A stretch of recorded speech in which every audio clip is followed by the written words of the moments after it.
ماہرہ زینب خان کی قلم سے لکھا ناول میں تیرے قربان، قسط نمبر 8۔ ہوئی ختم جب سے وہ صحبتیں، میرے مشغلے بھی بدل گئے، کبھی روئے شام کو بیٹھ کر، کبھی میں کدے کو ٹہل گئی۔ تیزی سے سیڑھیاں پھلانگتے ہوئے فرمان اوپر پہنچے جہاں لاؤنج ابتر حالت میں موجود تھا۔ کوئی ایک چیز بھی ٹھکانے پر نہیں تھی، سب کچھ ٹوٹا بکھرا سا پڑا تھا۔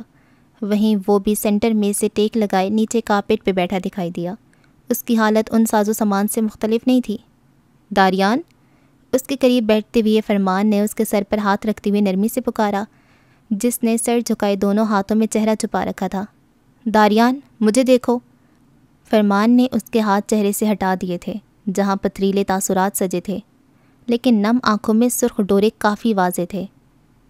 تھک گیا ہوں میں فرمان بھائی، بہت تھک گیا ہوں۔ اس کی ہلکی سی آواز میں بھی ٹوٹے کانچ کی کرچیاں شامل تھیں۔ فرمان کو بامشکل ہی اس کی آواز سنائی دی۔ اس کی یادیں کیوں میرا پیچھا نہیں چھوڑتی ہیں؟ پیروں کے قریب گرا گلدان اٹھا کر اس نے پوری قوت سے سامنے دیوار پہ دے مارا تھا۔ وہ ضبط کی انتہا پر تھا، نگاہوں میں جیسے شعلوں کی لپک تھی۔ ایک بے نام سی اذیت اس کے پورے وجود میں سرایت کر رہی تھی۔ بس نہ چلتا تھا کہ خود کو ہی ختم کر ڈالے، کیونکہ تم اسے پیچھے چھڑوانا ہی نہیں چاہتے، تم ان تکلیف دہ یادوں کو بھولنا ہی نہیں چاہتے ہو۔ اس نے ضبط سے سرخ پڑتے چہرے کے ساتھ فرمان کو دیکھا، جو ہمیشہ کی طرح اسے نرمی سے سمجھانے کی بجائے آج اس پر برہم تھے، اور وہ غلط بھی تو نہیں تھے۔ اس نے کچھ کہنے کی بجائے آنکھ کی گیلے کناروں کو ہاتھ کی پشت سے صاف کیا، پھر اٹھ کھڑا ہوا۔ اپنی قسمت سے شکوہ کناہ ہو تم؟ فرمان کی بات نے اس کے قدم جکڑ لیے۔ مڑ کر ان کی نگاہوں میں دیکھا جہاں تعصب تھا۔ شکوہ کناہ؟ اگر شکوہ کناہ ہوتا تو کیا آج یہاں ہوتا؟ داریان کی نیلی نگاہوں میں فرمان کے لیے شکوہ تھا۔ کیا وہ اتنی سی بات تھی جو وہ آسانی سے بھلا بیٹھا تھا؟ اللہ کی رضا میں راضی ہوں، اس کے فیصلے کو مان لیا، لیکن ایک عرصہ اس کے ساتھ گزارا ہے۔ کبھی بھولے بھٹکے اس کی یاد آ جاتی ہے تو خود کو روک نہیں پاتا اسے یاد کرنے سے۔ کیا تھا اس کے لہجے میں؟ اذیت، کرب، شکست۔ فرمان کو وہ آج بہت ٹوٹا بکھرا سا لگا۔ کچھ دیر تنہا رہنا چاہتا ہوں، فرمان کو لامتناہی سوچوں کے سپرد کر کے وہ اسپاٹ سے لہجے میں کہتا ہوا اپنے روم میں چلا گیا تھا۔ بھولے بھٹکے کی یاد۔ زیر لب بڑبڑاتے ہوئے فرمان نے ایک نظر پورے لاؤنج پر ڈالی، جہاں دل بھر کر اس نے اپنے اندر کا اضطراب نکالا تھا، جو ان کے لیے کوئی نئی اور انوکھی بات نہیں تھی۔ اللہ اسے صبر دے۔ گہری سانس بھر کر ایک افسوس سی نظر اس کے بند دروازے پہ ڈالتے ہوئے وہ سیڑھیاں اتر کر نیچے آ گئے۔ چہرے پر ازحد سنجیدگی اور داریان کی جانب سے فکر مندی تھی۔ تحیر سے آنکھیں پھیلائے وہ سارے کمرے میں دیکھ رہا تھا، جہاں کسی ذی روح کے موجود ہونے کا امکان تک نہ تھا۔ وہ اس کا وہم نہیں تھا، ہو بھی نہیں سکتا تھا۔ پچھلی بار کی طرح وہ صرف جھلک دکھا کر غائب نہیں ہوا تھا، بلکہ اس بار اس کے سامنے آ کر، اس کی آنکھوں میں آنکھیں ڈال کر اسے زو مینی الفاظ میں کہہ کر گیا تھا، اور کہنے سے زیادہ سمجھا کر گیا تھا کہ بریزے سے دور رہے۔ بریزے سے دور؟ عاشر کی سوچنے سمجھنے کی صلاحیتیں مفلوج ہو رہی تھیں۔ یعنی وہ جھوٹ نہیں کہہ رہی تھی، وہ اس کے سامنے ظاہر ہوتا تھا، اس سے باتیں کیا کرتا تھا۔ او گاڈ! اس کے اعصاب مضبوط تھے، جب بھی ایک جن ذات سے ہم کلام ہونے اور اس کے اپنی آنکھوں کے سامنے غائب ہونے سے بھی چیخا چلایا نہیں تھا، لیکن اس کا دل اب اتنا مضبوط بھی نہیں تھا۔ خوف تو اس کے دل میں اپنی جگہ بنا چکا تھا۔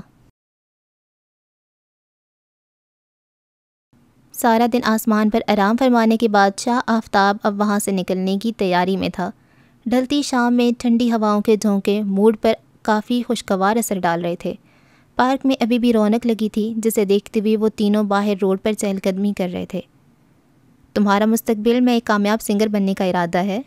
علی نے ہیری سے استفسار کیا۔ گزرے دنوں میں ان دونوں کی کافی اچھی دوستی ہو گئی تھی، اور اب تو وہ آئزل کے بنا ہی گھنٹوں یہاں وہاں کی باتیں کرتے ہوئے ساتھ میں وقت گزارا کرتے تھے۔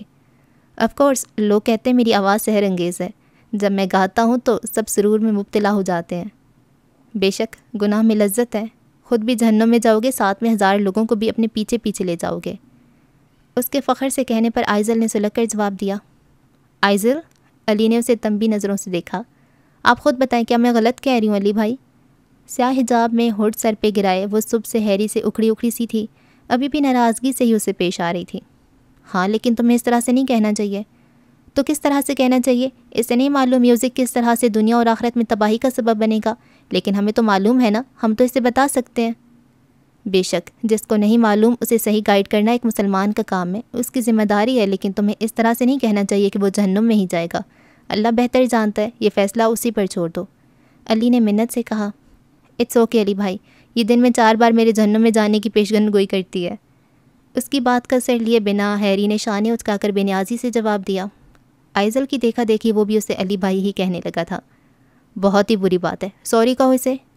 میں ناراض ہوں اس سے، ایک شکوہ کنا اور خفگی بھری نگاہ اس پر ڈال کر کہتی وہ وہاں سے واک آؤٹ ہی کر گئی تھی۔ اس کی باتوں کا برا مت ماننا، وہ کہنے سے پہلے سوچا نہیں کرتی۔ علی نے اس کی طرف سے معذرت کرتے ہوئے کہا، مجھے اس کی باتیں بری نہیں لگتیں، میں جس طرح وہ مجھے دوزخ سے ڈرایا کرتی ہے، کئی بار میں واقعی میں ڈر جایا کرتا ہوں۔ ہلکے پھلکے انداز میں وہ دھیما سا مسکراتے ہوئے بولا، لیکن یہ ناراض کس بات پر ہے تم سے؟ نیکسٹ ویک میرا کنسرٹ ہے، جس کی وجہ سے میں فائنل ٹیسٹ نہیں دے رہا اسکول میں، اسی لیے ناراض ہے۔ صحیح، یقیناً تم اسٹڈیز اور کنسرٹ وغیرہ کو ایک ساتھ مینیج نہیں کر پا رہے ہوگے۔ رات دیر تک پریکٹس کرنا پڑتی ہے، میں ٹھیک سے اپنی نیند بھی پوری نہیں کر پاتا۔ تھکن اس کے چہرے پر رقم تھی۔ ویل، میری طرف سے بیسٹ آف لک، اللہ تمہیں بہت کامیاب کرے۔ آمین۔ علی کی خوش دلی سے دعا دینے پر وہ جواباً ہیری نے کہا تو وہ پہلے چونکا، پھر مسکرا دیا۔ آئزل کی وجہ سے میری بھی عادت بن گئی ہے کچھ کلمات کو ادا کرنے کی، وہ سادگی سے کہتے ہوئے توجیہ پیش کر رہا تھا۔ ویسے آج میں فری ہوں، آپ کو نیو یارک گھمانے لے جا سکتا ہوں۔ اس نے اچانک سے یاد آنے پر پیشکش کی۔ تمہارا شکریہ ہیری، لیکن آج جمعہ ہے، آج مجھے درس میں جانا ہے، ہم پھر کس دن ساتھ چلیں گے؟ وہ سہولت سے معذرت کرتے ہوئے بولا، او یس، آج تو فرائیڈے ہے، آئزل بھی ہر فرائیڈے کو کہیں اسلامک درس میں جایا کرتی ہے، لیکن میں گھر پہ بور نہیں ہونا چاہتا، کیا میں آپ کے ساتھ چل سکتا ہوں؟ علی نے کچھ حیرانگی سے اس کی نیلی آنکھوں کو دیکھا جہاں سوالیہ پن تھا۔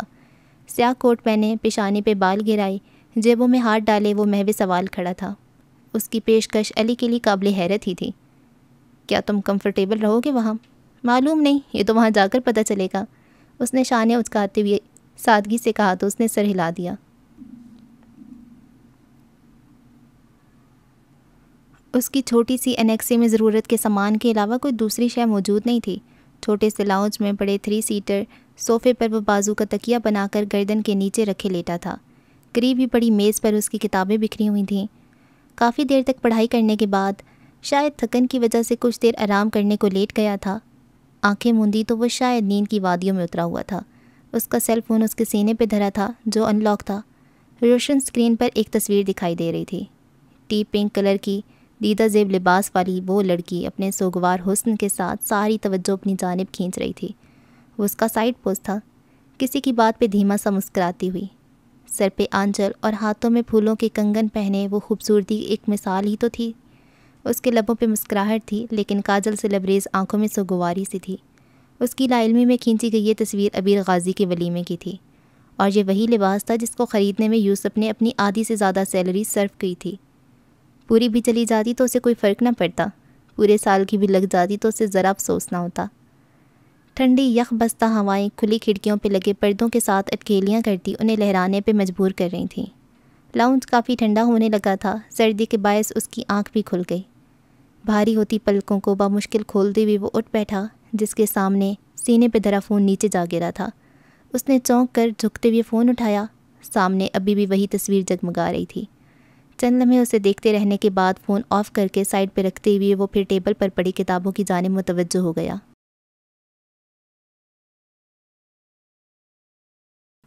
وہ جب نیچے پہنچے تو دائم اور مہد کے ساتھ ماشا بھی خوف زدہ سی ان کی راہ تک رہی تھی۔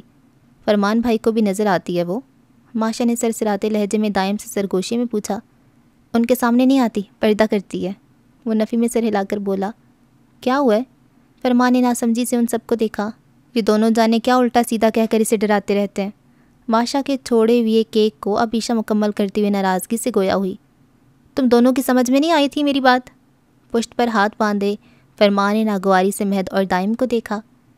یہ پریشان رہتی ہے داریان بھائی کے حوالے سے، ہم بس اس کی پریشانی کم کرنے کے لیے کہتے ہیں۔ مہد نے گڑبڑا کر جو منہ میں آیا کہہ دیا۔ اسٹڈی روم میں آؤ ماشا، مجھے بات کرنی ہے تم سے کچھ۔ سنجیدگی سے کہتے ہوئے وہ وہاں سے چلے گئے تو ان دونوں نے بے ساختہ گہرا سانس بھرا۔ شکر، آج پھر بچت ہو گئی۔ میں فرمان بھائی سے پوچھوں گی، اگر انہوں نے تمہاری بات کی تصدیق نہ کی تو پھر مجھ سے برا کوئی نہیں ہوگا۔ دائم کے بازو پہ تھپڑ رسید کرتے ہوئے اس نے ان دونوں کو گھورتے ہوئے دھمکی دی۔ مسجد کے برابر میں ہی ایک تو متوسط سا 2 کمروں پہ مشتمل اسلامک سینٹر بنا تھا۔ ایک کمرہ آفس اور زیادہ تر لائبریری کے طور پہ استعمال ہوتا تھا، جہاں اونچے ریکس اور الماریوں میں اسلام سے ریلیٹڈ کافی ساری کتابیں سجی تھیں، جبکہ اس سے متصل کمرے میں قالین بچھا کر فرشی نشست کا اہتمام تھا۔ جب تک علی نے مغرب کی نماز ادا کی، وہ وقت گزاری کے لیے اسی سینٹر کا جائزہ لیتا رہا۔ کچھ ہی دیر میں وہ کمرہ کافی لوگوں سے بھرنے لگا، جن میں زیادہ تر 3 پیس سوٹ میں ملبوس تھے، جو یقیناً اپنے آفس سے سیدھا وہیں آئے تھے۔ دیار غیر میں عبادت سے زیادہ ذریعہ معاش مسلمانوں کی جان ہلکان کیے رکھتا ہے۔ ایسے میں جہاں 5 وقت کی نماز بمشکل ادا کی جا رہی ہو، وہیں اسلام سے قریب ہونے اور دنیا کے ساتھ ساتھ دین کو بھی ساتھ لے کر چلنے کے لیے ہر جمعے کو وہاں ایک محفل سجتی تھی۔ ہفتے کے سارے دنوں میں وقت نکالنا اتنا آسان نہیں ہو پاتا، اسی لیے جمعے کے دن کو مختص کر لیا گیا تھا۔ جہاں اسلامی تاریخ سے متعلق بیان بھی دیا جاتا تھا، وہیں شرعی مسئلوں اور دیگر اسلامی امور پر سیر حاصل گفتگو بھی کی جاتی تھی۔ علی کو اس درس میں شرکت کرنے کا موقع جنید حالی کی توسط سے ہی ملا تھا۔ پورے ہفتے وہ بھی اپنی پڑھائی میں کافی مصروف رہا کرتا تھا، لیکن ہر جمعے کو وہاں آنے کے لیے وقت نکال ہی لیتا تھا۔ وہ مسلمانوں کی محفل تھی، جہاں اللہ اور اس کے رسول صلی اللہ علیہ وآلہ وسلم سے متعلق بیان اور گفتگو کی جاتی تھی، جسے سننے اور کہنے والے مسلمان ہی ہوا کرتے تھے۔ ایک خوشگوار سی حیرت میں مبتلا سب اس شخص کو کنکھیوں سے دیکھ رہے تھے، جو سب سے پہلی رو میں بیٹھا اشتیاق سے نظریں گھما گھما کر دیواروں پر آویزاں صحابہ کرام اور رسول اللہ صلی اللہ علیہ وآلہ وسلم کے اقوال کو دیکھنے کے ساتھ ساتھ حاضرین محفل کو بھی دیکھ رہا تھا، جو ایک دوسرے سے ہاتھ ملاتے ہوئے گرم جوشی سے مل رہے تھے۔ اپنی شکل و حلیے سے وہ اس ماحول میں مسفٹ نظر آتا تھا۔ آج سے پہلے وہاں کسی نیلی آنکھوں اور سفید رنگت والے شخص کو نہیں دیکھا گیا تھا۔ آج نہ جانے کون سی برکتیں اور رحمتیں وہاں اتری ہوئی تھیں کہ پہلی بار تھا کہ اللہ کو ماننے والوں کے ساتھ ایک بت پرست بھی وہاں موجود تھا۔ آج کا درس پروفیسر شمس الرحمان دینے والے تھے، جو جامعہ سے منسلک ایک سینئر پروفیسر تھے۔ پینٹ شرٹ پہنے سرمئی داڑھی اور سرمئی بالوں والے پروفیسر درمیانی عمر کے تھے، جو آنکھوں پر نازک سے فریم کا نظر کا چشمہ لگائے کافی جاذب نقوش کے حامل تھے۔ جب ان کی نظر ہیری پر پڑی تو پہلے چونکے، پھر مسکرا کر اس کی جانب متوجہ ہوئے۔ السلام علیکم۔ ہیری نے کچھ حیرانگی سے ان کے بڑے ہوئے ہاتھ کو دیکھا، پھر جھیمتے ہوئے وعلیکم السلام کہہ کر ان سے ہاتھ ملا لیا۔ کیا نام ہے آپ کا؟ انہوں نے شفیق سے انداز میں پوچھا۔ ہیری نام ہے میرا، ان کے دوستانہ انداز پر اس نے اس بار اعتماد سے جواب دیا۔ ماشاءاللہ، آج جناب ہیری صاحب بھی ہمارے ساتھ اس محفل میں شریک ہیں۔ اللہ ان کی تمام جائز مرادوں کو پورا کرے اور انہیں ہدایت کی نعمت سے نوازے، آمین۔ پورے ہال کمرے سے آمین کی صدا ابری تو جانے کیوں اسے کافی اچھا محسوس ہوا، جیسے پروفیسر نے کوئی پیاری سی دعا اسے دی ہو، جس پر حاضرین محفل نے صدقے دل سے آمین کہتے ہوئے اس بات کی طرف اشارہ کیا تھا کہ وہ بھی خواہش مند تھے کہ ہیری کے حق میں کی جانے والی دعا ضرور قبول ہو۔ ایک دم وہاں خاموشی چھا گئی، سب زیر لب درود پاک پڑھنے لگے۔ پھر کچھ ہی لمحوں بعد اس خاموشی کو پروفیسر صاحب کی شیریں آواز نے توڑا۔ میرے بھائیوں، اس کام میں بھلائی مت تلاش کرو جس کی بنیاد ہی شر سے ہوئی ہے۔ اللہ نے جسے حرام لکھ دیا وہ تمہارے لیے حلال نہیں ہو سکتا۔ یہ جو نکاح ہوتی ہے نا، سارا کام یہی خراب کرتی ہے۔ جب یہ قابو میں نہیں رہتی تبھی شر جنم لیتا ہے۔ آنکھ جو دیکھتی ہے وہ خیال بنتا ہے۔ نگاہوں کو پاک رکھو تاکہ خیالات پاکیزہ رہیں۔ روح کی غذا کیا ہے؟ وہ جو دیکھو گے، جو سنو گے، جو اپنے ذہن و دل میں ڈالو گے، وہی تمہارے خیالات بنیں گے۔ ایسے خیالات کو اپنے اندر جنم مت لینے دو جو تمہارے دل کو مردہ کر دیں۔ مردہ دل کس کا ہوتا ہے؟ جس کے دل میں اللہ کی یاد نہیں ہوتی، اور جہاں اللہ کی یاد نہ ہو، اس کا ذکر نہ ہو، وہاں صرف بے برکتی اور نحوست ہوتی ہے۔ شیطان کو سب سے زیادہ نفرت کس سے ہے؟ نعوذ باللہ ہمارے آخری نبی صلی اللہ علیہ وآلہ وسلم سے۔ اسے قرآن نہیں پسند، اسے نہیں برداشت ہوتا کہ کوئی اللہ کی عبادت کرے، اس کا ذکر کرے۔ جس گھر میں قرآن پڑھا جاتا ہے شیطان اس گھر میں داخل ہی نہیں ہوتا۔ اسے اتنا ناگوار لگتا ہے اللہ کا کلام، اور وہ یہی کرتا ہے، لوگوں کو روکتا ہے، منع کرتا ہے کہ تم اپنے رب کی عبادت مت کرو، اس کا کلام مت پڑھو، اس میں کچھ نہیں رکھا۔ مر تو تم نے ویسے ہی جانا ہے، تو زندگی کو انجوائے کر کے مرو، اپنی خواہشات سے منہ مت موڑو۔ گانے سننا کوئی حرام تھوڑی ہے، صرف تھوڑا سا گناہ ہی تو ملتا ہے، اور گناہ کا کیا ہے، وہ تو اللہ معاف ہی کر دے گا۔ شاباش، تم جیو اپنی زندگی۔ شیطان کو اللہ نے انسان کا کھلا دشمن کہا ہے، لیکن ہم اس چیز کو سنجیدہ ہی نہیں لیتے۔ ہمیں معلوم ہی نہیں ہوتا کہ وہ کس طرح چپکے سے آخر ہماری زندگی میں زہر گھول جاتا ہے۔ وہ تو اس طاق میں رہتا ہے کہ کسی طرح بندے کو اس کے رب سے دور کر دوں۔ یہی تو وعدہ کیا تھا اس نے اللہ سے کہ جب تک حشر کا وقت نہیں آتا تب تک مجھے مہلت دے، میں تیرے بندوں کو گمراہ کرتا رہوں گا، اور وہ کر رہا ہے۔ انسان اتنا کم فہم، اتنا ناسمجھ اور اتنا بیوقوف نہیں ہے جتنا وہ بنتا ہے۔ سارے گناہ اور برے کام کر کے شیطان کو مورد الزام ٹھہراتا ہے کہ مجھ سے یہ کام اس مردود نے کروایا، میں نہیں کرنا چاہتا تھا لیکن اس نے مجھے مجبور کیا۔ اور تمہیں معلوم ہے قیامت کے دن جب بندہ یہی بات کرے گا تو شیطان آ کر کیا کہے گا؟ وہ کہے گا جو کیا وہ تو نے خود کیا، میں نے تو صرف مشورہ دیا تھا کہ یہ کام کرو، میں نے ہاتھ پکڑ کے کرنے کے مجبور نہیں کیا تھا۔ تم نے میرا مشورہ کیوں مانا؟ تم انکار بھی کر سکتے تھے، تم میرے مشورے کو رد بھی کر سکتے تھے کہ نہیں مجھے یہ کام نہیں کرنا، میرے اللہ نے اور اس کے محبوب صلی اللہ علیہ وآلہ وسلم نے روکا ہے، منع کیا ہے کہ یہ کام مت کرنا، تم نے اپنی مرضی اور منشا سے کیا جو بھی کیا، لہٰذا میرے پر اپنا جرم مت دھرو۔ پھر کیا ہوگا؟ پھر ہم کیا عذر پیش کریں گے اللہ کے آگے؟ اور یہ کوئی نئی بات نہیں ہے، ہر دور میں ایسا ہی ہوتا ہے۔ جب لوگوں کو اللہ کی آیتیں پڑھ کر سنائی جاتی تھیں کہ ان کو سنو، اللہ پر ایمان لاؤ، شیطان کے راستے پہ مت چلو، اس کی منزل تو جہنم ہے، تم اللہ کے راستے پر چلو، رسول صلی اللہ علیہ وآلہ وسلم کی سنتوں پر عمل کرو۔ لیکن کچھ لوگ تکبر میں آ جاتے تھے، وہ جھٹلاتے تھے، یہ ماننے کو تیار ہی نہیں ہوتے تھے کہ یہ کتاب اللہ نے بھیجی ہے، ہم کیوں مانیں اس کی تعلیمات، ہم تم وہی کریں گے جو ہمارا دل چاہے گا۔ اور پھر معلوم ہے ان کے ساتھ کیا ہوا؟ اللہ نے ان کا نام و نشان صفحہ ہستی سے مٹا دیا۔ ہم کیا کرتے ہیں؟ ہم بھی تو یہی کرتے ہیں، مؤذن اذان دے رہا ہے، اللہ سب سے بڑا ہے، رسول اللہ صلی اللہ علیہ وآلہ وسلم اللہ کے آخری نبی ہیں، بھلائی کے راستے پر آؤ۔ اور ہم کیا کرتے ہیں؟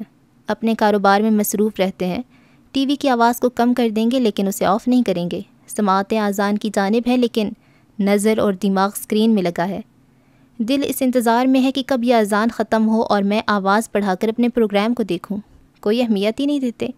اللہ دن میں 5 بار کہتا ہے کہ آؤ مجھ سے مانگو میں تمہیں دوں گا، میں تمہارا رب ہوں، میرے علاوہ تمہیں کون نوازے گا؟ لیکن ہمارا دل اس قدر مردہ، اس قدر سیاہ ہو چکا ہے کہ کبھی نماز پڑھ بھی لیں تو نہ ذہن حاضر ہوتا ہے اور نہ دل۔ نماز میں بھی یہی خیال آ رہے ہوتے ہیں کہ جلدی سے ادا کروں اور اپنے کام کو مکمل کروں۔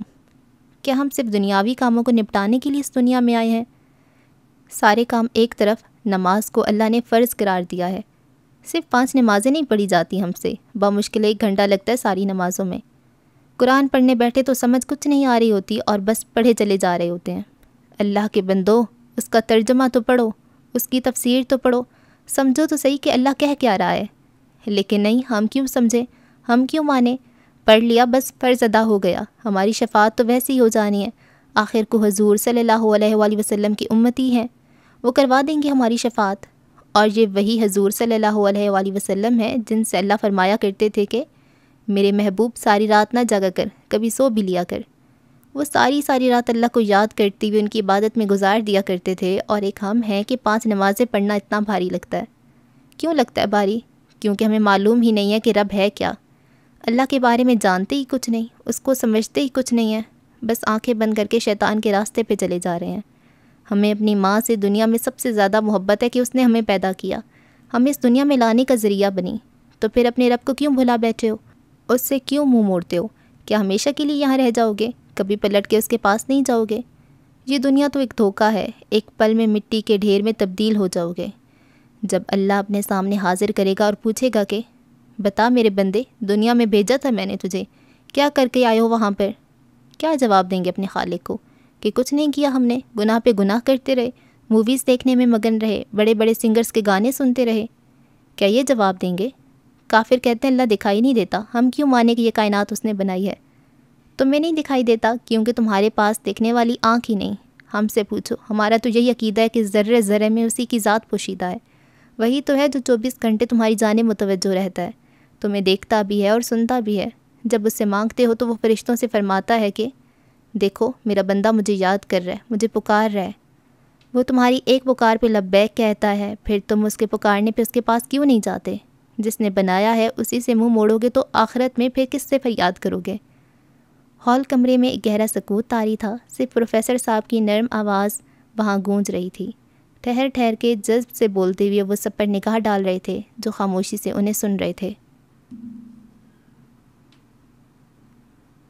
آؤ ماشا۔ وہ دستک دے کر اندر آئی تو فرمان نے اسے کاؤچ پر بیٹھنے کا اشارہ کیا، وہ اسی کے منتظر تھے۔ وہ دھڑکتے دل کے ساتھ بیٹھ گئی، جانے فرمان نے اسے کیا کہنے کے لیے بلایا تھا۔ داریان کے لیے تمہاری پسندیدگی سے ناواقف نہیں ہوں میں۔ فرمان کے سادگی سے کہنے پر بھی اس پر گھڑوں پانی پڑا تھا، نظریں جھکائے وہ لب کاٹنے لگی۔ اور میں یہ بھی جانتا ہوں کہ داریان کی ذات کے حوالے سے کافی متجسس بھی ہو تم، اور ایسا ہونا کوئی غلط بات نہیں۔ میں جو کہنے لگا ہوں وہ غور سے سننا ماشا، دھیان سے۔ رائٹنگ ٹیبل کی چیئر اٹھا کر اس کے سامنے بیٹھتے ہوئے وہ جو کچھ کہنے لگے تھے ان کا دل راضی نہیں تھا اس پر۔ تم کئی بار عشا سے پوچھتی ہو کہ میں اپنے خاندان والوں سے اور رشتہ داروں سے کیوں نہیں ملتا، ہم خوشی غمی میں ایک دوسرے کے ساتھ شریک کیوں نہیں ہوتے۔ میں بتاتا ہوں تمہیں اس کی وجہ۔ بات کو جاری رکھنے میں انہوں نے کچھ لمحوں کا توقف کیا، پھر گہری سانس بھر کر بولے، اس کی وجہ داریان ہے۔ ماشا نے تحیر سے آنکھیں پھیلا کے انہیں دیکھا، جن کے چہرے پر نامعلوم سی اذیت رقم تھی۔ میں اسے اپنا بھائی کہتا ہی نہیں، سمجھتا بھی ہوں، لیکن میرے خاندان والوں کو وہ قبول نہیں ہے۔ وہ کہتے ہیں اگر مجھے داریان سے تعلق رکھنا ہے تو پھر باقی سب سے واسطہ ختم کرنا پڑے گا۔ وہ لوگ داریان سے نفرت کرتے ہیں، اسے دیکھنا تک گوارا نہیں کرتے۔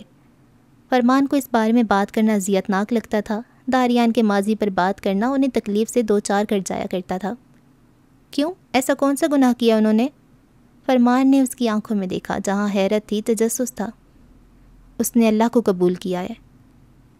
داریان کو صرف دیکھ کر ہی پتہ چل جاتا ہے کہ وہ ہمارا سگا بھائی نہیں، لیکن میرے دل سے پوچھو، وہ مجھے اپنے خون کے ہر رشتے سے بڑھ کر عزیز ہے۔ میں نے اپنے خاندان والوں سے کہہ دیا تھا اگر کسی کو مجھ سے رشتہ نہیں رکھنا تو نہ رکھے، لیکن میں داریان سے کسی صورت دستبردار نہیں ہوں گا۔ وہ پہلے مسلمان نہیں تھے؟ ماشا شوق عالم میں انہیں کہتے ہوئے سن رہی تھی۔ انسان کا ماضی میٹر نہیں کرتا، نہ ہی اس کے ماضی کی بنیاد پہ اس کے حال کو جج کرنا چاہیے۔ اللہ نے اسے ہدایت سے نواز کر میری دلی خواہش کو پورا کیا ہے۔ گود میں دونوں ہاتھ دھرے کچھ دیر اس نے اس حقیقت کو تسلیم کرنے میں لگائی تھی۔ وہ پریشان کیوں تھے؟ کچھ دیر پہلے جو داریان کی حالت تھی وہ اس کے بارے میں محو سوال تھی۔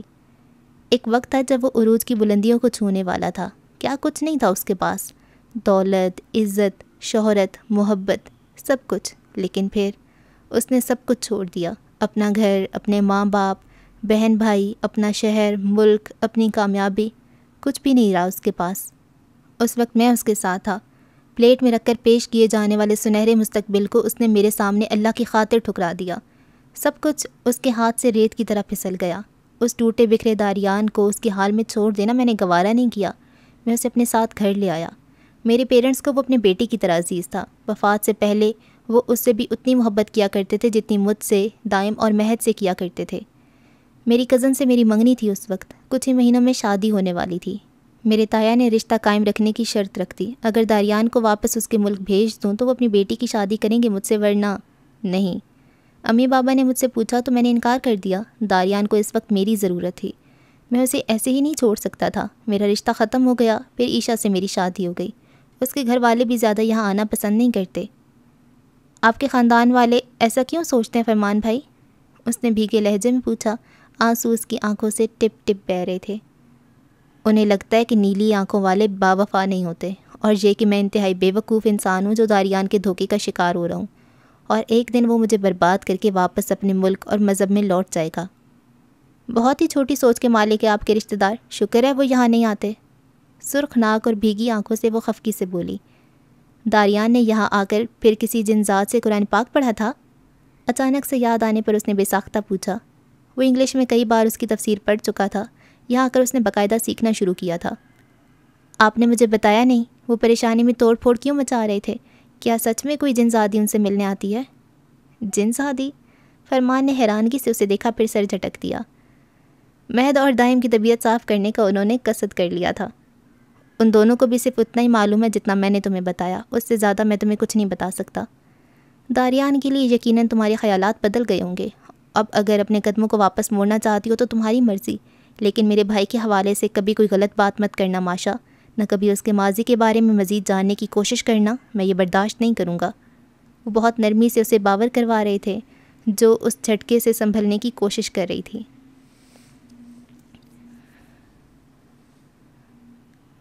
مس مہرما، وہ اپنے روم کی جانب بڑھ رہی تھی جب اکب سے ابری آواز پر رکی۔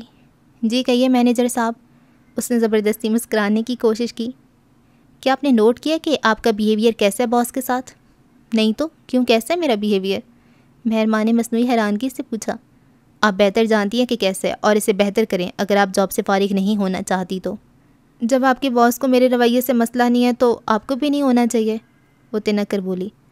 معلوم ہے مجھے، باس آپ کو کچھ نہیں کہیں گے، بے شک آپ جو مرضی کرتی رہیں، لیکن اٹس مائی ریکویسٹ، آفس کے کسی امپلائی کے سامنے کم از کم آپ پروفیشنل نظر آئیں، اور میری موجودگی میں بھی۔ ایک ایک لفظ پہ زور دیتا وہ اسے باور کروا رہا تھا۔ آپ کے باس کو خود اپنی عزت کا خیال نہیں ہے تو پھر میں کیوں کروں؟ اس نے ضد ہو کر پوچھا۔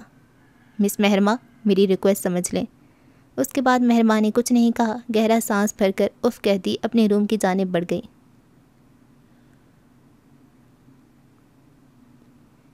عشاء کی نماز ادا کرنے اور کافی دیر تک سورہ بقرہ کی تلاوت کرتی رہی تھی، پھر دعا مانگ کر اٹھی، قرآن پاک کو جزدان میں لپیٹ کر شیلف پہ رکھ کے زیر لب کچھ آیتیں پڑھ کر خود پر دم کیا، سر پہ لپٹے نماز کے انداز میں دوپٹے کو ڈھیلا کرنے کے بعد اس کا ارادہ ریشام کے روم میں جانے کا تھا، جب پیچھے سے ابھری اس آواز پر ساکت ہوئی۔ قرآن پاک کو اتنی روانی میں نہیں پڑھتے، بلکہ ٹھہر ٹھہر کر پڑھا کرتے ہیں۔ بریزے کا سانس سینے میں اٹکنے لگا، تھوک نگلتے ہوئے پیچھے مڑ کر دیکھا، اس کے بدترین خیالات کی تصدیق ہو چکی تھی۔ وہ پھر سے اس کے سامنے موجود تھا۔ شیاطین وغیرہ تو اس جگہ قدم نہیں رکھتے جہاں سورہ بقرہ کی تلاوت کی جاتی ہو۔ اسی نیت سے پڑھ رہی تھی، لیکن اسے کیا معلوم کہ جسے بھگانے کے لیے وہ پڑھ رہی ہے، وہ تو سارا وقت اس کے پیچھے بیٹھا سکون سے اسے پڑھتے ہوئے سن رہا تھا۔ تم مجھ سے جان چھڑانے کے لیے سورہ بقرہ پڑھ رہی تھیں۔ میں کوئی برا جنزاد نہیں ہوں، نہ ہی شیطان کا پیروکار ہوں۔ اللہ کا کلام تو میں خود بھی پڑھتا ہوں۔ تم کیوں میرے سامنے آتے ہو فاطم؟ جھنجھلاتے ہوئے انداز میں وہ بولی۔ کیا تمہیں مجھ سے ڈر لگتا ہے؟ 2 قدم اس کی جانب بڑھاتے ہوئے ساتھ ہی آئی برو اٹھا کر استفسار کیا۔ مجھے تم سے ڈر نہیں لگتا، لیکن کوئی میری بات کا یقین نہیں کرتا کہ مجھے کوئی جن دکھائی دیتا ہے۔ تم کسی کو یقین کیوں دلانا چاہتی ہو؟ میں نہیں چاہتی کوئی مجھے پاگل کہے۔ تمہیں کسی کی پرواہ کرنے کی ضرورت نہیں، تمہیں پاگل کہنے والوں سے میں خود ہی نمٹ لوں گا۔ کیا شان بے نیازی تھی اس کی۔ میں ریشام کی روم میں جا رہی ہوں، وہاں مت آ جانا، وہ تمہیں دیکھے گی تو خوف زدہ ہو جائے گی۔ میں ہر کسی کے سامنے ظاہر نہیں ہوتا، میرے سامنے بھی مت ہوا کرو۔ تمہارے معاملے میں میں مجبور ہوں۔ قرآن پاک لے کر آؤ۔ اس کی اگلی بات پر وہ دنگ ہوئی۔ کیوں؟ اس نے شدید حیرانگی سے پوچھا۔ کچھ الفاظ کو ادا کرتے ہوئے تمہارا تلفظ ٹھیک نہیں تھا۔ تو کیا تم پڑھاؤ گے مجھے قرآن پاک؟ میں کیوں نہیں پڑھا سکتا؟ فاطم، اب تم خوفزدہ کر رہے ہو مجھے۔ اس کی آنکھوں میں خوف ہلکورے لے رہا تھا۔ میں تم سے کوئی وظائف نہیں کروا رہا جو تم خوفزدہ ہو رہی ہو۔ تم ایک جن ہو، میں تم سے کیسے پڑھ سکتی ہوں بھلا؟ جنوں کے لیے کوئی الگ سے کتاب نہیں اتری تھی، ہم بھی وہی پڑھتے ہیں جو تم انسان پڑھتے ہو۔ میں آئندہ روانی میں نہیں پڑھوں گی، آرام سے ٹھہر ٹھہر کر پڑھوں گی۔ اس نے اتنی عجلت میں کہا کہ مبادا وہ اسے سچ میں ہی پڑھانے نہ بیٹھ جائے۔ وہ حیرانگی سے آنکھیں پھیلائے اسے دیکھ رہی تھی جو بے ساختہ ہنس پڑا تھا۔ تم ہنستے بھی ہو؟ بریزے سانس روک کے بولی، نگاہوں میں تیّر تھا۔ اب اس کی جگہ ہلکے سے خوف نے بھی لے لی تھی۔ جب ہی کمرے کی ساری لائٹس ایک ساتھ بند ہوئیں، سارے میں اندھیرا چھا گیا۔ ہاتھ کو ہاتھ بجھائی نہیں دے رہا تھا۔ وہ ڈر کے باعث چیخنا چاہتی تھی، لیکن یوں معلوم ہوا جیسے کسی نے اپنی ہتھیلی اس کے منہ پہ رکھ دی ہو۔ وہ آنکھیں پھیلا کر دیکھنے کی کوشش کر رہی تھی، لیکن سوائے اندھیرے کے اسے اور کچھ دکھائی نہیں دے رہا تھا۔ ہلکی سی ایک روشنی کی لکیر کھلی کھڑکیوں سے اندر داخل ہوتی ہوئی اس کے گرد دائرے کی شکل میں گھومنے لگی۔ سنہری سی روشنی نے ان دونوں کے گرد حالہ بنا لیا تھا۔ وہ جگنو تھے جو ایک قطار میں رقص کرتے ان کے گرد گھوم رہے تھے۔ وہ ساکت کھڑی تھی، دنگ نظروں سے کبھی جگنوؤں کو دیکھتی اور کبھی اپنے سامنے کھڑے مسکراتے فاطم کو۔ دیکھتے ہی دیکھتے اس اندھیرے کمرے میں جگنوؤں نے سنہری سی روشنی پھیلا دی جو سارے میں اڑتے پھر رہے تھے۔ وہ مسمرائز سی انہیں خوشی سے دیکھ رہی تھی۔ وہ سب اس کے لیے انوکھا تھا، اتنے جگنو اس نے ایک ساتھ کبھی نہیں دیکھے تھے۔ یہ سب بہت خوبصورت ہے، وہ خوابیدہ سی کیفیت میں بولی، جبکہ وہ دیوار سے ٹیک لگائے سینے پر بازو باندھے اسے دیکھنے میں مگن تھا، جو مدھم سروں میں بجتے ساز کی دھن پہ رقص کرتے تتلیوں اور جگنوں کے جھرمٹ میں ہاتھ پھیلا کر وہاں جھومتی مسرور سی تھی۔ آفس وزٹ سے آ کر وہ ابھی روم میں آ کر بیٹھا تھا، ساتھ ہی زید کو بھی بلوا لیا تھا۔ مس مہرما کے متعلق آپ نے جو انفارمیشن لینے کے لیے بھیجا تھا میں معلوم کر آیا ہوں۔ اس نے آتی ایک فائل اس کے سامنے رکھتے ہوئے بات کا آغاز کیا۔ بتاؤ۔ اپنے دوسرے کام چھوڑے وہ اس کی جانب متوجہ ہوا۔ مس مہرما رینٹ کے گھر میں رہائش پذیر ہیں اپنے پیرنٹس کے ساتھ۔ رینٹ کے گھر پر؟ سلار کی پیشانی پر نہ سمجھی اور الجھن کے بل پڑے۔ ان کے فادر جن کے ساتھ پارٹنرشپ میں بزنس کر رہے تھے، اس نے سلطان ظہیر کی تمام پراپرٹی دھوکے سے اپنے نام کروا لی تھی، یہاں تک کہ ان کا آبائی گھر بھی، جس کی مالیت کروڑوں میں تھی۔ یہ خبر اس کے لیے حیران کن تھی، ساتھ میں افسوسناک بھی۔ اب وہ کیا کر رہے ہیں؟ ہارٹ پیشنٹ ہیں اور کافی علیل بھی ہیں، جس کے باعث کہیں جاب نہیں کر رہے۔ مس مہرما کے علاوہ ان کی کوئی اولاد بھی نہیں۔ جو ایڈوانس مس مہرما نے لیا تھا وہ سلطان صاحب کے علاج کی وجہ سے لیا تھا۔ ایک ایک کر کے وہ ساری تفصیلات اس کے گوش گزار کرتا جا رہا تھا۔ ٹھیک ہے، جاؤ تم۔ ہاتھ اٹھا کے اسے روک گیا۔ Okay sir. وہ سر ہلاتے ہوئے باہر چلا گیا، جبکہ وہ راکنگ چیئر پر بیٹھے پیچھے کو ٹیک لگائے گہری سوچوں میں غلطاں تھا۔ وہ ماضی کی جس مہرما کو جانتا تھا، اسے تو اپنے باپ کی دولت و امارات پر کافی زام تھا۔ غرور و تکبر تو اس کی شخصیت کا حصہ مانا جاتا تھا۔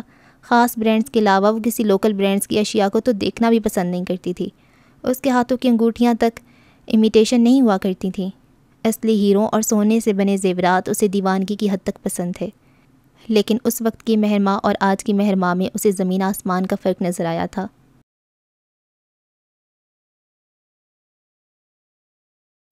کن خیالوں میں کھوئی ہوئی ہو؟ ابیر اس کے ماتھے کی بینڈیج چینج کر رہا تھا جب اسے غیر مرئی نقطے کو گھورتے ہوئے کسی خیال میں غرق پایا تو ناسمجھی سے پوچھا۔ کچھ نہیں۔ ابیر کی آواز اسے حال میں کھینچ لائی تھی۔ چونک کر اسے جواب دیا۔ کچھ پریشان سے لگ رہے ہو، سب خیریت تو ہے؟ پریشان نہیں ہوں، لیکن خیریت نہیں ہے۔ کیا مطلب؟ کیسی خیریت نہیں ہے؟ آپ کو بتاؤں گا تو آپ مجھے پاگل کہیں گے۔ اس کے حیرانگی سے پوچھنے پر عاشر نے جواب دیا۔ عام دنوں میں بھی ایک نارمل انسان والی بات کی توقع میں رکھ نہیں سکتا تم سے۔ بتاؤ کس وجہ سے پریشان ہو؟ بریزے کی بات پر یقین ہے آپ کو؟ کچھ توقف کے بعد اس نے پوچھا۔ کون سی بات؟ یہی کہ اسے جن نظر آتا ہے۔ عاشر جانے کیوں جھجک محسوس کر رہا تھا اس بارے میں گفتگو کرتے ہوئے، جانے اس کے دماغ میں کیا خناس بھر ہے۔ وہ محض بڑبڑا کے رہ گیا۔ یعنی آپ کو یقین نہیں ہے؟ کیا فضول بات کر رہے ہو عاشر؟ اب تم بھی اس کی طرح باتیں کر کے میرے سر میں درد مت کرو۔ ابیر کی اب واقعی میں بس ہو چکی تھی۔ گزرے دنوں سے جن نامہ سن کے وہ پک چکا تھا۔ ابیر بھائی، اس چیز کو ڈینائی بھی تو نہیں کیا جا سکتا نا؟ میں نہیں کر رہا ڈینائی، لیکن آپ یقین بھی تو نہیں کر رہے۔ کم از کم میری عقل یہ بات تسلیم نہیں کرتی کہ اس حویلی میں ایک جن گھوم رہا ہے۔ میں نے آپ سے کہا تھا کہ مجھے اپنے ایکسیڈنٹ سے پہلے ایک سایہ نظر آیا تھا، لیکن تم اس پر شیور نہیں تھے۔ تم نے خود کہا تھا کہ وہ محض تمہارا وہم بھی ہو سکتا ہے۔ ابیر نے اس طرف بھی اس کی یاد دہانی کروانا ضروری سمجھا۔ ہاں میں نے کہا تھا یہ، لیکن میں نے اسے دوبارہ دیکھا۔ نظریں جھکاتے ہوئے وہ خود پر افسوس کر رہا تھا کہ یہ بات وہ اپنے منہ سے کہہ رہا ہے، جو کبھی اس قسم کی بات کہنے پر بریزے کا مذاق بنایا کرتا تھا۔ عاشر، ہوش میں تو ہو نا تم؟ ابیر کو لگا واقعی اس کا دماغ چل گیا ہے۔ ہوش و حواس میں ہی میں نے اسے دیکھا تھا۔ فاس کی شکل میں میرے سامنے آیا تھا، کہہ رہا تھا بریزے سے دور رہو۔ اور اس نے ضبط سے پوچھا، پھر غائب ہو گیا۔ یہ کیسا جن ہے جو تمہیں اور بریزے کو ہی دکھائی دیتا ہے؟ ہم بھی تو اس حویلی میں رہتے ہیں، اسے کہو کبھی ہمارے سامنے بھی آ جایا کرے۔ بھائی آپ میری بات کو سیریس نہیں لے رہے۔ وہ تم سے کیوں کہہ رہا تھا بریزے سے دور رہنے کو؟ ابیر نے جانچتی نظروں سے اس انداز سے پوچھا کہ وہ نہ چاہتے ہوئے اپنی جگہ پہ گڑبڑا گیا۔ بھائی آپ شک نہ کریں مجھ پر، اصل بات بتاؤ، اس نے سختی سے پوچھا۔ اصل میں وہ بریزے پر عاشق ہو چکا ہے۔ فضول بات کرو گے تو تھپڑ لگاؤں گا تمہیں۔ میں آپ کو حقیقت بتا رہا ہوں، آپ سمجھنے کی کوشش نہیں کر رہے۔ اسے سمجھ نہیں آ رہی تھی کہ کس طرح ابیر کو اپنی بات کا یقین دلائے۔ تم نے ایسا کیا کیا بریزے کے ساتھ جو اس جن ذات کو تمہارے سامنے ظاہر ہونے کی زحمت کرنا پڑی؟ اس کی نگاہوں میں شک نہیں تھا، لیکن پھر بھی وہ اپنی جگہ شرمندہ ہو گیا۔ میں نے بس اسے ڈرایا تھا، تھوڑا سا ڈرا دیا تھا۔ ابیر بھائی آپ اس طرح سوالات کر کے مجھے میری نظروں میں شرمندہ کر رہے ہیں۔ میں نے بس اسے کہا تھا کہ اسے چھت سے پھینک دوں گا۔ چھت سے پھینک دوں گا؟ گڈ۔ اور ایکسیڈنٹ کس بات پر ہوا؟ ایسا کیا کہا تھا تم نے بریزے کو کہ اس کا بدلہ لینے کے لیے اس جن نے تمہارا ایکسیڈنٹ ہی کروا دیا؟ سینے پر بازو باندھے وہ جانچتی پرکھتی نظروں سے اس کے چہرے کے تاثرات دیکھ رہا تھا۔ وہ کچھ پریشان اور الجھن زدہ سے تھے۔ ابیر کی پوچھ گچھ پر اس کا چہرہ اب سرخی مائل بھی ہونے لگا تھا۔ بحث ہو گئی تھی تھوڑی سی کسی بات پر۔ تھوڑی سی بحث پر اس نے یہ اشر کیا تمہارا؟ وہ تن سے بولا۔ شاید وہ کچھ زیادہ ہی پوزیسو ہو رہا ہے بریزے کے لیے۔ بہرحال تم دونوں کے لیے ہی بہتر ہے کہ اپنے خالی دماغ کو کہیں پر مصروف کرو۔ بریزے نے بھی ایڈمیشن فارم سبمٹ کروا دیے ہیں، اب وہ تمہارے ساتھ ہی یونیورسٹی جایا کرے گی۔ میری یونیورسٹی میں ایڈمیشن کیوں کروایا اس کا دماغ بھگ سے اڑا۔ عاشر، ابیر نے محض اس کا نام لینے پہ اکتفا کیا۔ ابیر بھائی میں اس آفت کی پرکالہ کو اپنے ساتھ نہیں لے کر جاؤں گا۔ اس کا موڈ پل میں بگڑا۔ مت لے کر جانا، میں پک اینڈ ڈراپ دے دیا کروں گا اسے۔ وہ بھی کچھ کہتا کہ جبھی فاس چائے کا کپ پکڑے، دوسرے ہاتھ میں فون لیے اپنے ہی دھیان میں وہاں آیا۔ وہ دونوں بھی اس وقت لاؤنج میں ہی بیٹھے دھیمی آواز میں گفتگو کر رہے تھے۔ فاز نے جب ان دونوں کو دیکھا تو ابیر فرسٹ ایڈ باکس بند کر رہا تھا، جبکہ عاشر کینہ تو اس نگاہوں سے اسے ہی گھور رہا تھا۔ ابیر بھائی سمجھا لیں اسے، صبح سے اتنی مشکوک نظروں سے گھورے جا رہا ہے مجھے. کوئی بات کروں تو آگے سے پوچھتا ہے کہ پہلے بتاؤ کہ بریزے تمہاری بہن ہے یا اس سے بڑھ کر ہے. اس نے بیزار کر کے رکھ دیا مجھے. عاشر کی وجہ سے اس کا صحیح معنوں میں دماغ خراب ہو چکا تھا. وہ کہہ رہا ہے کہ جن تمہاری شکل میں اس کے پاس آیا تھا. ابیر نے مصروف سے انداز میں جواب دیا. میری شکل میں؟ وہ ہونکوں کی طرح کبھی ابیر کو دیکھ رہا تھا تو کبھی عاشر کو. جب تم روم کے باہر کھڑے تھے لیپ ٹاپ لے کر تب میں اس کے ساتھ کمرے میں موجود تھا. وہ مجھ سے کہہ رہا تھا کہ عاشر روانی میں کہتے کہتے رکا. کچھ سوچا پھر سر جھٹک دیا. ابیر کی طرح اس نے بھی فضول میں مشکوک ہو جانا تھا. کیا کہہ رہا تھا؟ فاز نہ سمجھی سے اس کی جانب متوجہ تھا جو نچلا لب دبائے ابیر کو مدد طلب نظروں سے دیکھ رہا تھا. وہ عاشر کے تاثرات سے سمجھ گیا تھا کہ وہ کیوں کہتے کہتے رک گیا. کچھ نہیں کہہ رہا تھا. بریزے کے پاس عاشر کی شکل میں آتا ہے اور عاشر کے پاس تمہاری شکل میں. دیکھا جائے تو اب تمہاری باری ہے. محتاط رہنا، کیا معلوم کس کے روپ میں ظاہر ہو جائے تمہارے سامنے. لاپرواہی سے کہتے ہوئے وہ فاز کو ڈرا گیا تھا. اللہ نہ کرے وہ جو میرے سامنے آئے. میرا تو اس سے کوئی واسطہ نہیں. ہاں لیکن تمہاری بہن کا واسطہ ضرور پڑ چکا ہے اس سے. اب اس کے حوالے سے ہی صحیح وہ جن تم سے دعا سلام کرنے ضرور آئے گا. آخر کو ایک اکلوتے سالے ہو اس کے. عاشر نے تن سے کہا تو ابیر نے ایک تنبی نظر اس پر ڈالی. کوئی فضول بات کرنے کی ضرورت نہیں ہے. جاؤ اپنے روم میں. جو میں نے کہا ہے یاد رکھنا. بریزے تمہاری ساتھ ہی یونیورسٹی جائے گی. ابیر نے حتمی انداز میں کہتے ہوئے بات ہی ختم کر دی. اور اگر اس کے جن کو پسند نہ آیا اس کا میرے ساتھ جامعہ آنا جانا تو آپ کو معلوم ہے ہماری نہیں بنتی. غصے میں کچھ کہہ دوں گا میں اسے تو آپ کو تو وہ کچھ نہیں گئے گا. سارا غصہ مجھ پہ اتارے گا کہ میں نے اس کی چڑیل کو ایسے کیوں کہا ویسے کیوں کہا. وہ اتنے شکایتی انداز میں اسے مخاطب تھا کہ ابیر نہ چاہتی وہ بھی ہنس پڑا. عزت سے نام لو بریزے کا. یہ نہ ہو اس بے ادبی پر بھی وہ تمہیں پھر سرزنش کرنے کے لیے سامنے آ جائے.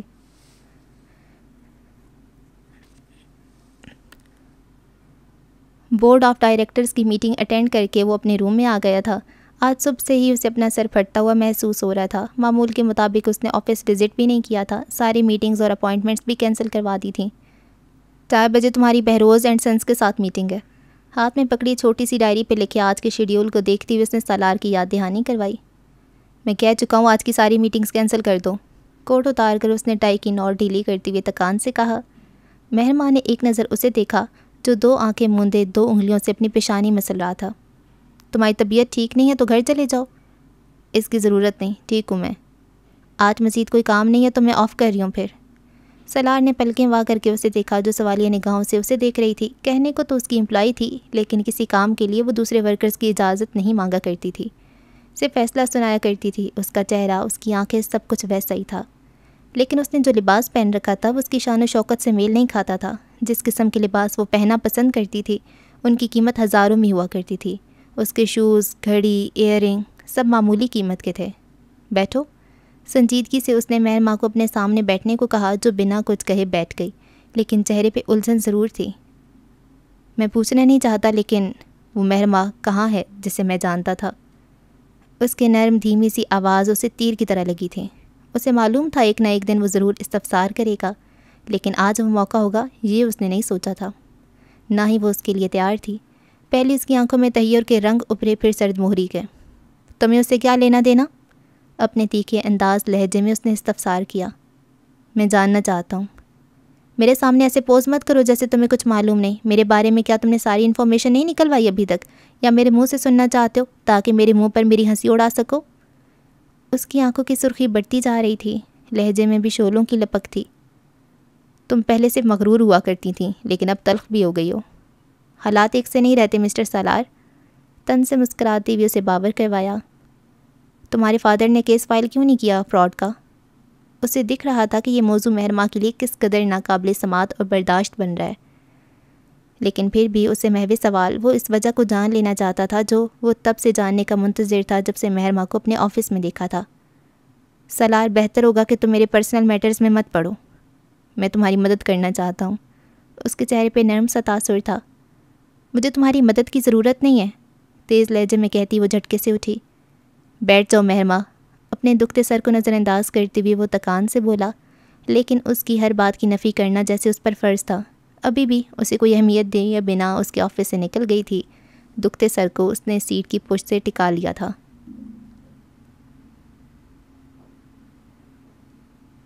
آسمان پر بادلوں کے ڈیرے میں چھپا سورج پل بھر کو اپنی جھلک دکھا کر غائب ہو رہا تھا.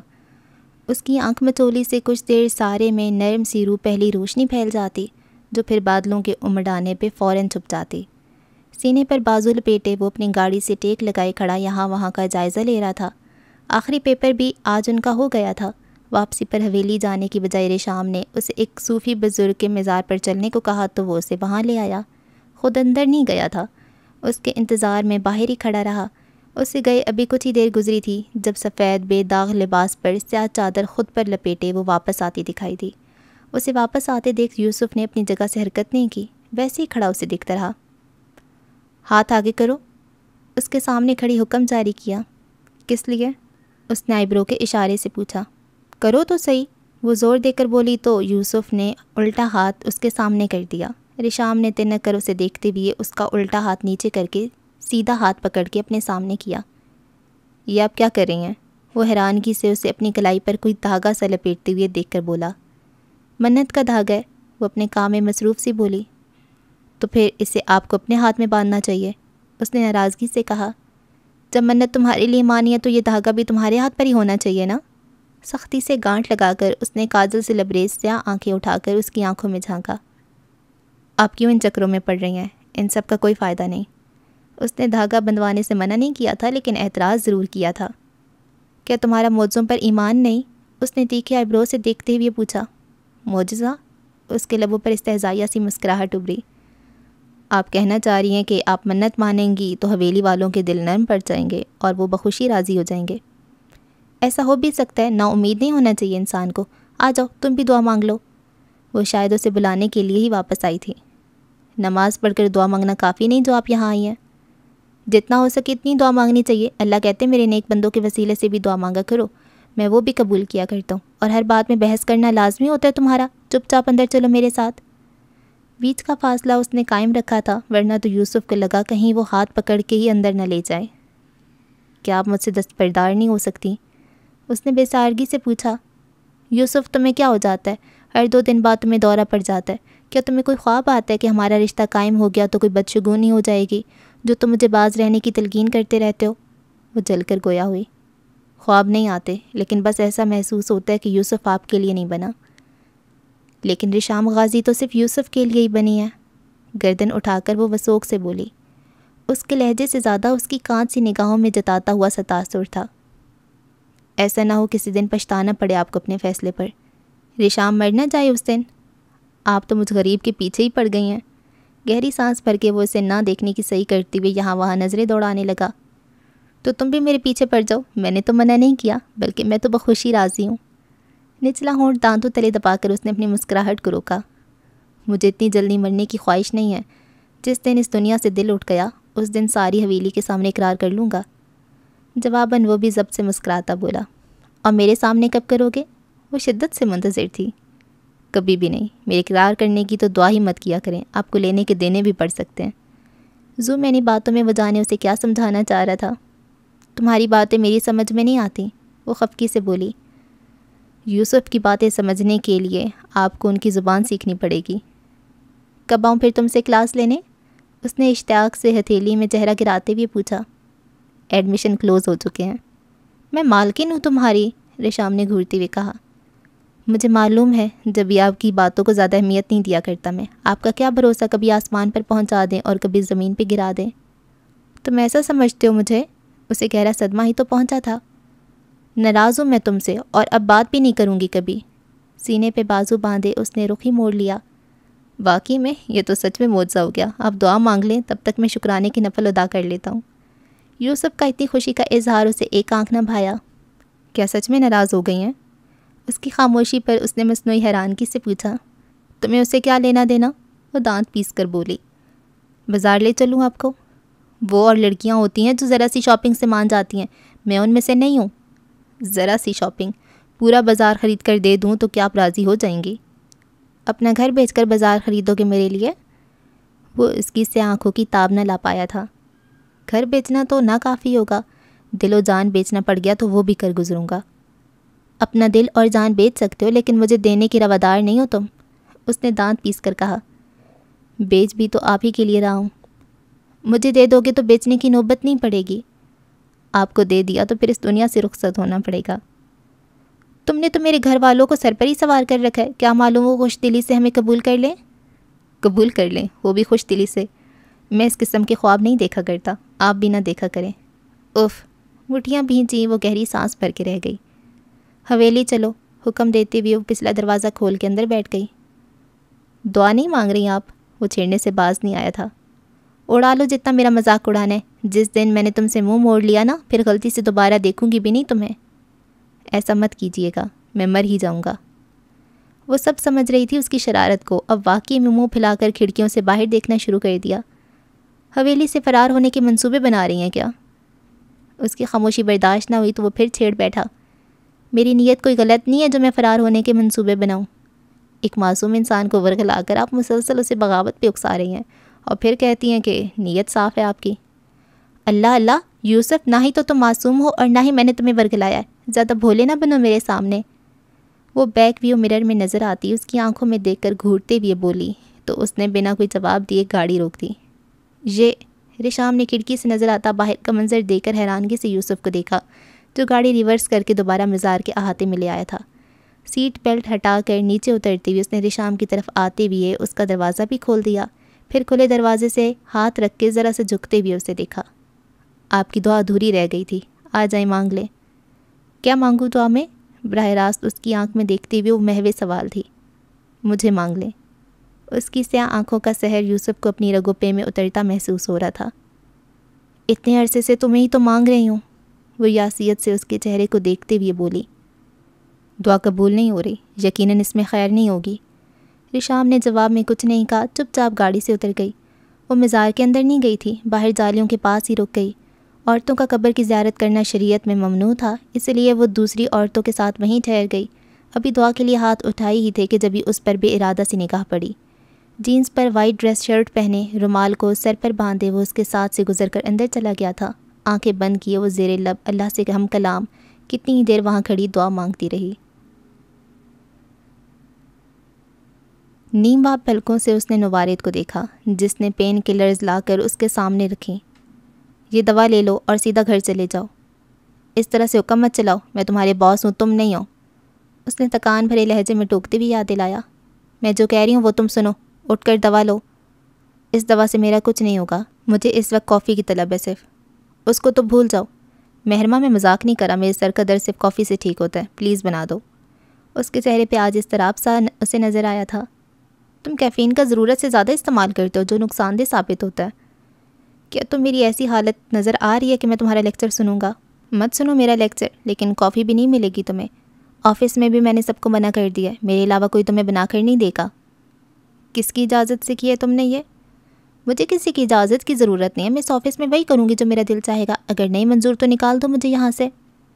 میری برداشت کا ناجائز فائدہ اتنا ہی اٹھاؤ جتنا بعد میں سہ سکو۔ گہری سانس بھر کر کہتے ہوئے سالار نے پین کلر اٹھا کر منہ میں رکھی، پھر پانی کی گلاس سے 2 گھونٹ بھر کے واپس رکھا۔ اگر اس ٹیبلٹ سے میرا سر درد ٹھیک نہ ہوا تو گلا دبا دوں گا تمہارا۔ گلا دبانے کے لیے تم زندہ ہی نہیں بچو گے۔ زہر تو نہیں دے دیا مجھے؟ زہر تم پہ اثر نہیں کرتا، ورنہ ضرور دے دیتی۔ گھر نہیں جانا تو صوفے پہ لیٹ جاؤ کچھ دیر۔ میری آنکھیں بند ہو رہی ہیں، کیا تم نے مجھے نیند کی گولی دے دی؟ وہ مشکوک سا پوچھ رہا تھا۔ کچھ دیر آرام کر لو، ٹھیک ہو جاؤ گے۔ آفس کے معاملات کو اتنا سوار مت کیا کرو ذہن پر، وہ زے چو کر بولی۔ پھپھو، وہ ابھی نماز پڑھ کے فارغ ہوئی تھی جب وہ ان کے کمرے میں چلی آئی۔ آپ کی طبیعت ٹھیک ہے اب؟ مما بتا رہی تھی صبح سے آپ کے سر میں درد ہے۔ اب پہلے سے بہتر ہوں، تم بتاؤ کیسا ہوا آخری پیپر؟ بہت اچھا، شکر ہے جان چھوٹی پڑھائی سے۔ ابھی چائے بنانے کے لیے کہا ہے خالدہ بوا کو۔ رشام، یہاں بیٹھو۔ رائمہ نے اسے اپنے قریب بٹھا لیا تھا۔ تمہاری طرف سے کافی فکر مند ہوں میں، اس دن جو تم نے باتیں کی مجھے پریشانی سے 2 4 کر دیا ہے۔ اس دن میں خود پریشان تھی، اس لیے پتہ نہیں کیا کچھ کہہ گئی آپ سے۔ آپ میری طرف سے فکر مند نہ ہو۔ کیسے فکر مند نہ ہوں؟ تمہاری باتوں نے میرا سکون ہی چھین لیا ہے۔ رشام، بہت عزیز ہو تم مجھے، ایسا کوئی قدم مت اٹھانا جو حویلی کی بربادی کا سبب بنے۔ ان کے لہجے میں اندیشے بول رہے تھے۔ پھپھو، آپ اس طرح کی باتیں کیوں کر رہی ہیں؟ میں آنے والے وقت سے خوف زدہ ہوں۔ تم کسی کو پسند کرتی ہو، جب یہ بات کھلے گی تو تمہیں معلوم ہے کہ کیا کچھ ہو سکتا ہے۔ کچھ نہیں ہوگا، سب کو اپنی مرضی سے شادی کرنے کا اختیار ہے۔ اسلام نے ہر لڑکی کو یہ آزادی دی ہے کہ اپنی مرضی سے شادی کر سکتی ہے۔ وہ نروٹھے انداز میں بولی۔ اسلام نے گھر والوں کی مخالف جانے کی تعلیم نہیں دی۔ تو گھر والے کیوں مخالف ہو رہے ہیں؟ دے دے خوشی خوشی اجازت۔ کوئی اپنی بیٹی کا برا نہیں سوچتا ریشام، مجھے نام بتاؤ اس شخص کا، اگر اعلیٰ حسب و نصب کا ہوا تو میں خود قائل کروں گی بابا جان کو۔ اس کا ہاتھ اپنے ہاتھ میں تھامے وہ نرمی سے اسے منا رہی تھیں۔ اعلیٰ حسب و نصب؟ کیا وہ کوئی عام انسان نہیں ہو سکتا پھپھو؟ اس نے آس بھری نگاہوں سے رائمہ کو دیکھا۔ سالار غازی کے مقابلے میں تم عام انسان سے انسان کو ترجیح دو گی ریشام؟ سالار بھائی، ان کا یہاں کیا ذکر؟ ریشام بری طرح چونک اٹھی۔ وجاہت بھائی جان نے بابا جان سے بات کی ہے تمہارے اور سالار کے رشتے کے حوالے سے۔ بابا جان کو بھی کوئی اعتراض نہیں ہے۔ میں کسی قیمت پر بھی سالار بھائی سے شادی نہیں کروں گی۔ اپنا ہاتھ کھینچ کر وہ وہاں سے اٹھ کھڑی ہوئی۔ اسے سانس لینے میں مشکل درپیش آ رہی تھی، جیسے کسی نے بھاری سل اس کے سینے پہ رکھ دی ہو۔ لیکن اس کے علاوہ کسی اور سے تمہاری شادی نہیں ہوگی، اور یہ بات بھی بٹھا لو اپنے دماغ میں۔ پھپھو آپ تو کم از کم ایسے مت کریں میرے ساتھ۔ اس کی آنکھیں شفاف پانی سے بھرنے لگیں۔ تم مجھے نام بتاؤ اس شخص کا، مجھے ملوا دو اس سے ایک بار، اگر وہ مجھے تمہارے قابل لگا تو میں راضی کروں گی سب کو۔ رائمہ نے اس کے آنسو صاف کرتے ہوئے کہا۔ اس نے منع کیا ہے۔ ریشام نے ان کی آنکھوں میں دیکھا، پھر گیلی سانس کھینچ کر محض اتنا ہی بولی۔ کیوں منع کیا ہے اس نے؟ مجھے نہیں معلوم۔ وہ رخ موڑ گئی۔ ریشام تمہیں اللہ کا واسطہ ہے کوئی غلط قدم مت اٹھا لینا، نہ جانے کس سے دل لگا بیٹھی ہو۔ آپ اتنا پریشان کیوں ہو رہی ہیں؟ وہ اتنا برا نہیں ہے جتنا آپ سمجھ رہی ہیں۔ برا نہیں ہے تو پھر جانتے بوجھتے یہ کیوں کر رہا ہے؟ کیا کر رہا ہے؟ اس نے ناسمجھی سے سوال کیا۔ کیوں ورغلا رہا ہے تمہیں؟ کہیں اسے تمہاری پراپرٹی کا لالچ تو نہیں؟ ان کی اتنی فکر مندی سے کہنے پر وہ نہ چاہتی ہوئی بھی زیر لب مسکرا گئی۔ وہ تو کہتا ہے کہ میں نے اسے ورغلایا ہے۔ تم نے؟ حالانکہ اس کے دل میں بھی وہی ہے جو میرے دل میں، لیکن پتہ نہیں کیوں وہ اقرار نہیں کرتا میرے سامنے۔ جب وہ سمجھداری کا ثبوت دیتے ہوئے اپنے قدم پیچھے ہٹا رہے تو تم بھی پیچھے ہٹ جاؤ۔ پیچھے ہٹ جاؤں؟ نہیں پھپھو، ریشام ضمیر غازی اس سے دستبردار نہیں ہوگی۔ میری دل کی دنیا صرف اس کے نام سے آباد ہے، اور آپ کہہ رہی ہیں کہ میں اسے بھول جاؤں؟ اسے بھول جاؤں گی تو میرا نام و نشان بھی مٹ جائے گا پھر۔ رائمہ نے دہل کے اسے دیکھا، وہ سچ میں دیوانی ہو چکی تھی۔ ماہرہ زینب خان کے قلم سے لکھا ناول میں تیرے قربان قسط نمبر 8 کا اختتام ہوا۔ آپ سے اگلی قسط میں ملاقات ہوگی، تب تک کے لیے اللہ حافظ۔